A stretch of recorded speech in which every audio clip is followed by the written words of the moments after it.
Kan dalam Islam itu ada apa? Ada syariat, nanti di atasnya ada ihsan ya. Kalau syariatnya kita nggak boleh berinfak lebih daripada misalnya sepertiga harta kita tanpa seizin keluarga. Tapi Abu Bakar berinfak seluruh hartanya. Umar berinfak setengah hartanya. Kok melebihi standar syariat? Ya karena keluarga Abu Bakar, keluarga Umar, bukan hanya beliau berdua tapi juga keluarganya, istrinya, anak-anaknya, semuanya derajatnya tuh udah wafa. Derajatnya udah muhsin, orang-orang yang berihsan.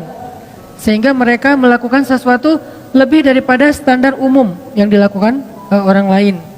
Nah, saya ngelihat ternyata menurut saya tuh kalau kita pengen bantu orang, jangan nunggu punya kemampuan.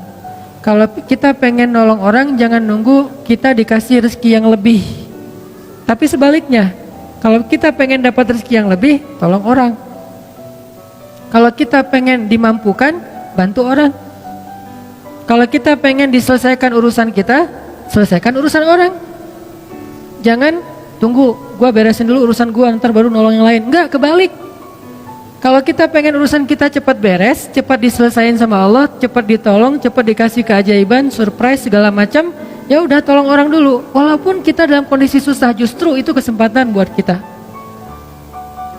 Karena hadisnya jelas, Nabi SAW mengatakan, "Man kana fi hajati akhi, kana Allahu fi hajati." Siapa yang menyelesaikan hajat saudaranya atau sibuk mengurus hajat saudaranya, Allah juga akan sibuk mengurus hajat dia. Lebih canggih mana nih? Kita nyelesain masalah kita sendiri atau Allah yang nyelesain masalah kita?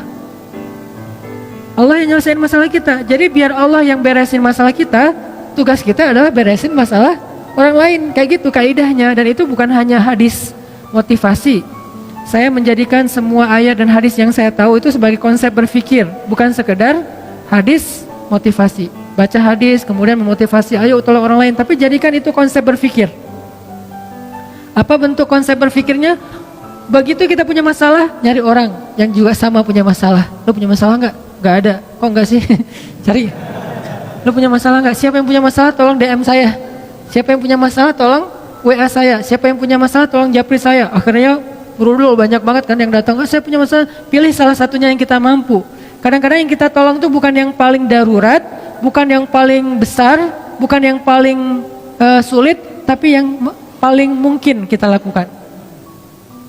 Ini hal yang wajar, jadi kita nggak boleh juga menjudge orang lain. Ah, lu kerjaannya bantu yang kecil-kecil, yang receh-receh. Ya, siapa tahu dia yang receh tapi ikhlas. Dan kita yang mungkin istimewa banget, nggak sanggup jaga keikhlasan kita kan? Kayak cerita bab ikhlas kemarin. Ada dua orang beramal, yang satu sholatnya standar, yaitu sholat wajib doang.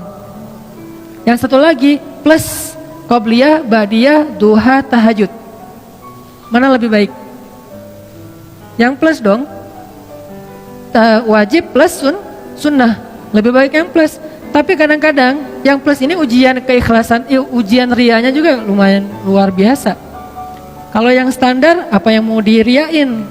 Kayak hafalan Al-Quran. Yang satu hafal trikul. Yang satu lagi hafalnya Al-Baqarah, Ali Imran, An-Nisa, Al-Maidah. Wah, setengah Al-Quran, 15 juz. Mana yang lebih utama? Pastinya yang lebih banyak hafalan. Tapi paling banyak hafalan justru ujian riyanya lebih berat, lebih besar. Kalau dia baca Quran di dalam sholat, pasti dia akan diuji oleh setan. You was. Mereka pasti nggak bisa ngeralat kalau lu salah. Jadi tenang aja. Karena suratnya di tengah-tengah gitu. Dia baca ayat yang saya juga nggak terlalu hafal lah. Pokoknya di tengah-tengah Quran gitu ya. Contoh yang mungkin yang paling saya sering ulang tuh kayak surat favorit saya, surat Maryam. Wadhkur fil kitabi Maryam idzin tabadat min ahliha. Di belakang tetap diam. Idzin tabadat min ahliha. Diam aja di belakang. Kenapa nggak hafal? Sama nih. Kan agak-agak yuwaswis tuh. Tuh kan bener. Susah emang surat itu, yang lain nggak pada hafal. Jadi biasa aja kali gitu. Dan makmum ini macam-macam karakternya. Dan jadi ada karakter imam, ada karakter makmum. Imam kadang-kadang kayak gitu, caper gitu kan, baca ayat susah-susah, udah gitu mentok al-ikhlas. Idza tabadat min ahli Qul huwallahu